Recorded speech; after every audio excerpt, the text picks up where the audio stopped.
ನಿಮ್ಮ ಬಿಸ್ನೆಸ್ ಯಾವುದೇ ಇರಲಿ ಅದನ್ನು ಪ್ರಚಾರ ಮಾಡಬೇಕಾದ್ರೆ ಸುಮನ್ ಟಿವಿಯಿಂದಲೇ ಸಾಧ್ಯ. ಕೂಡಲೇ ಸಂಪರ್ಕಿಸಿ. ಚಿಕ್ಕಬಳ್ಳಾಪುರದ ಕಾರಾಗೃಹದ ಸಮೀಪ ಇಂದು ಹಾಡು ಹಗಲೇ ನಡೆದ ಕಳ್ಳತನದಿಂದ ಸ್ಥಳೀಯರಲ್ಲಿ ಆತಂಕದ ವಾತಾವರಣ ನಿರ್ಮಾಣವಾಗಿದೆ. ಚಿಕ್ಕಬಳ್ಳಾಪುರ ತಾಲೂಕಿನ ಅಣಕನೂರು ಕೇಂದ್ರ ಕಾರಾಗೃಹದಿಂದ ಕೆಲವು ಅಂತರದಲ್ಲಿರುವ ನಿವಾಸದಲ್ಲಿ ಸಂಜೆ 4 ಗಂಟೆ ಸುಮಾರಿಗೆ ಈ ಕಳ್ಳತನ ಬೆಳಕಿಗೆ ಬಂದಿದೆ. ಮುನಿಯಪ್ಪ ಅನ್ನೋರಿಗೆ ಸೇರಿದ ಮನೆಯನ್ನ ಗುರಿಯಾಗಿಸಿಕೊಂಡ ಕಳ್ಳರು ಬೀಗ ಮುರಿದು ಒಳಗೆ ನುಗ್ಗಿ ಚಿನ್ನದ ಹಾರ ಹಾಗೂ ಓಲೆ ಸೇರಿದಂತೆ ಸುಮಾರು 3 ಲಕ್ಷ ರೂಪಾಯಿಗಳ ಮೌಲ್ಯದ ಆಭರಣ ಮತ್ತು ಹಣವನ್ನು ದೋಚಿಕೊಂಡು ಹೋಗಿದ್ದಾರೆ.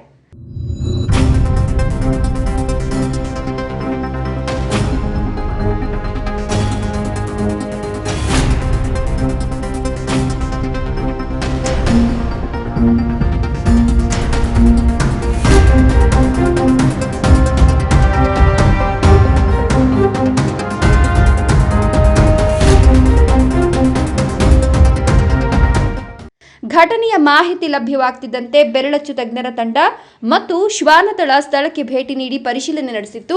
ಕಳ್ಳರು ಯಾವ ಮಾರ್ಗದಿಂದ ಆಗಮಿಸಿದ್ರು ಹಾಗೂ ಯಾವ ದಿಕ್ಕಿಗೆ ಪರಾರಿಯಾಗಿದ್ದಾರೆ ಎಂಬುದರ ಕುರಿತು ತಂಡ ಸುಳಿವು ಹುಡುಕಲು ಪ್ರಯತ್ನಿಸುತ್ತಿದೆ. ನಂತರ ಎಎಸ್ಪಿ ಜಗನ್ನಾಥ್ ರೈ ಅವರು ಸ್ಥಳಕ್ಕೆ ಭೇಟಿ ನೀಡಿ ಪರಿಸ್ಥಿತಿ ಪರಿಶೀಲಿಸಿ ತನಿಖೆ ವೇಗವಾಗಿ ನಡೆಯುವಂತೆ ಅಧಿಕಾರಿಗಳಿಗೆ ಸೂಚಿಸಿದರು. ಇಂತಹ ಬೆಳಕಿನಲ್ಲೇ ನಡೆದ ಕಳ್ಳತನಕ್ಕೆ ಗ್ರಾಮಸ್ಥರು ಭಯಭೀತರಾಗಿದ್ದು ಭದ್ರತೆಯ ಕೊರತೆ ಬಗ್ಗೆ ಅಸಮಾಧಾನ ವ್ಯಕ್ತಪಡಿಸುತ್ತಿದ್ದಾರೆ. ಬಂದ್ಬಿಟ್ಟು ಅಣಕನೂರು ಎಲ್ಲರೂ ಕೆಲ್ಸಕ್ಕೆ ಹೋಗಿದ್ವಿ, ಮನೆ ಬೀಗ ಹಾಕ್ಕೊಂಡು. ನಾನು ಫಸ್ಟ್ ಮನೆಗೆ ನಾನೇ ಬಂದಿದ್ದು 4 ಗಂಟೆ ಹಂಗೆ ಬಂದಿದ್ದ ತಕ್ಷಣ ಮನೆಯಲ್ಲಿ ಬೀಗ ಎಲ್ಲ ಹೊಡೆದಾಕಿದ್ರು. ಬಂದು ರೂಮ್ ಒಳಗಡೆ ನೋಡಿದ್ರೆ ಬೀರು ಎಲ್ಲ ಓಪನ್ ಆಗಿತ್ತು. ಓಪನ್ ಆಗಿ ಎಲ್ಲರೂ ಅದನ್ನೆಲ್ಲ ಹೊಡೆದಾಕಿದ್ರು. ಹೊಡೆದಾಕಿದ ತಕ್ಷಣ ನಾನು ಏನೇನಿದೆ ಅಂತೆಲ್ಲ ನೋಡಿದ ತಕ್ಷಣ ಅದರಲ್ಲಿ ಕಾಸು ಒಡವೆಗಳು ಸ್ವಲ್ಪ ಇದಾಗಿತ್ತು.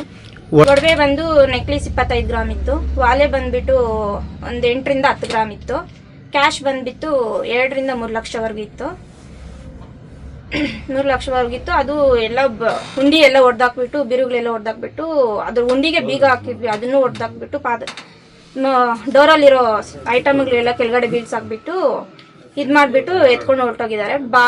ಡೋರು ಎಲ್ಲ ಓಪನ್ ಆಗೇ ಇತ್ತು. ನಾನು ಬರೋವಾಗ ಓಪನ್ ಆಗಿದ್ದು ನೋಡಿಕೊಂಡು ನಾನು ಅವ್ರಿಗೆ ಫೋನ್ ಮಾಡಿ ಹೇಳಿ ಅವ್ರು ಬಂದು ತಿರ್ಗಾ ಪೊಲೀಸ್ ಇದು ಮಾಡಿಬಿಟ್ಟು ಇನ್ಫಾರ್ಮ್ ಮಾಡಿಬಿಟ್ಟು ಅವ್ರು ಬಂದು ಎಲ್ಲ ಕ್ಲೀನಾಗಿ ನೋಡಿಬಿಟ್ಟು ಫಿಂಗರ್ ಪ್ರಿಂಟು ನಾಯಿ ಡಾಗ್ ಎಲ್ಲ ಬಂದು ಅವ್ರು ಚೆಕ್ ಮಾಡಿಕೊಂಡು ಹೋದ್ರು.